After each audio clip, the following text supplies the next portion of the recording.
فلما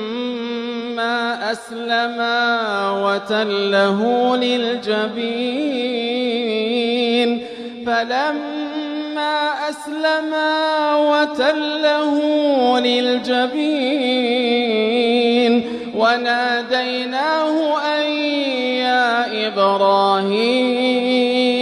قد صدقت الرؤيا إنا كذلك نجزي المحسنين إن هذا لهو البلاء المبين وفديناه بذبح عظيم وتركنا عليه في الآخرين سلام على إبراهيم كذلك نجزي المحسنين إنه من عبادنا المؤمنين وبشرناه بإسحاق نبيا